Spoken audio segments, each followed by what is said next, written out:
Si XRP, isa po sa mga nangungunang cryptocurrencies, ay nasa mainit na usapan ngayon. Sa kabila po ng recent retracement nito mula po sa presyong $2.9, ang presyo nito ay muling umaasinta sa presyong $3. Ito po ay matapos ang malaking balita na mayroong isang whale o malaking investor na naglipat po ng kanyang $47 million na halaga ng XRP papunta po sa Bitstamp Exchange. Ayon po sa mga eksperto, ang galawang ito ng whale ay maaari po itong magbigay ng malaking epekto sa presyo ni XRP, positibo man o negatibo.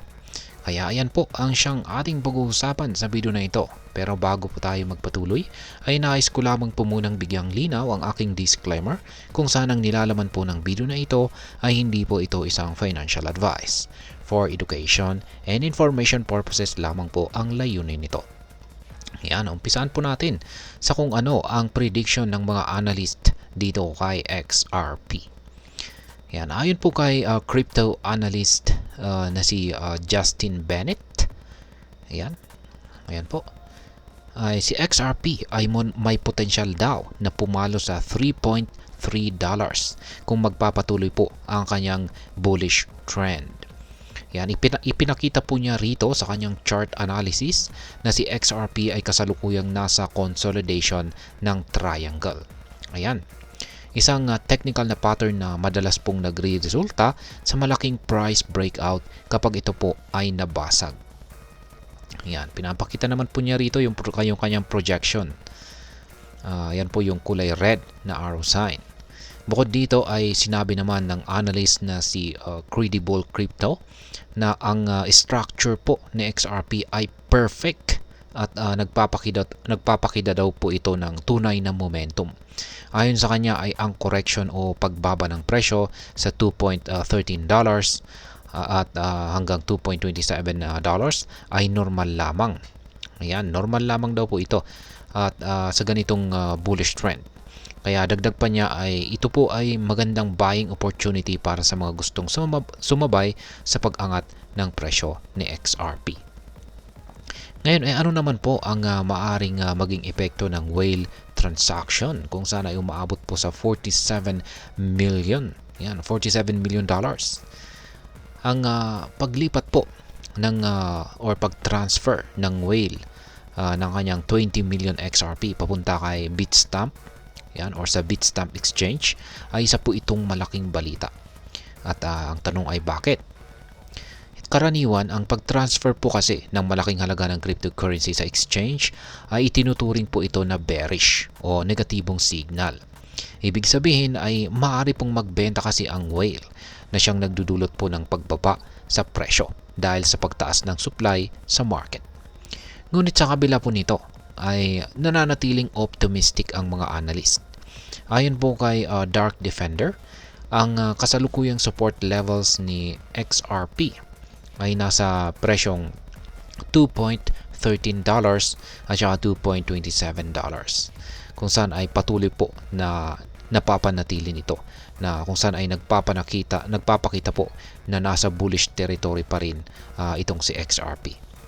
Kapag nabasag naman po ang resistance sa $2.38, ang susunod naman po na target ay ang $2.92 at hindi po nito malayong maabot ang presyong $3.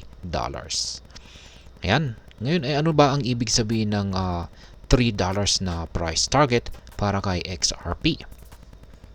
Kung maabot po, yan, kung sakaling maabot po ni XRP ang presyong $3, ito po ay magiging isang malaking milestone, lalo na't ito po ay papalapit sa kanyang all-time high na nasa $3.80 kung saan po ay nakamit niya noong taong 2018.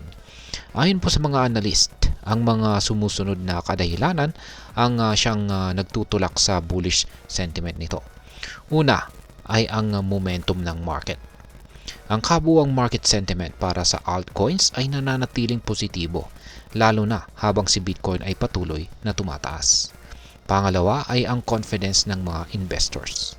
Ang presence ng whales at ang interest po nila kay XRP ay nagdadagdag ng confidence or kumpiyansa sa mga retail investors. At ang pangatlo ay ang potensyal na breakout. Ang technical analysis ay nagpapakita po ng posibleng breakout na maaari pong magtulak sa presyo ng XRP sa bagong mataas na antas o price level. Ayan, ang $3 na price target para kay XRP. Ngayon ay ano naman po ang maaring maging epekto nito para sa atin bilang mga Pinoy crypto investors or traders ni XRP. Yan. Ang unang posibleng maging epekto nito ay ang trading opportunities. Yan, ang volatility o mabilis po na pagbabago sa presyo ng XRP ay nagbibigay po ito ng maraming oportunidad sa short-term trading. Kung magaling ka po na magbasa ng market trends, maaari ka po talagang kumita mula sa pag-akyat at pagbaba ng presyo ng XRP. Yan, ang isa pang posibleng maging epekto nito para sa atin ay ang long-term potential na XRP. Yan, kung naniniwala ka po sa fundamentals ni XRP, ang pag-abot po nito sa presyong $3 ay maaari pong magbigay ng kumpiyansa na mag-hold yan sa ating investment para sa mas mataas na returns. At ang panguling posibleng maging epekto nito ay ang pagiging aware sa market. Yan. Mahalaga rin po na alamin natin ang galaw ng mga whales.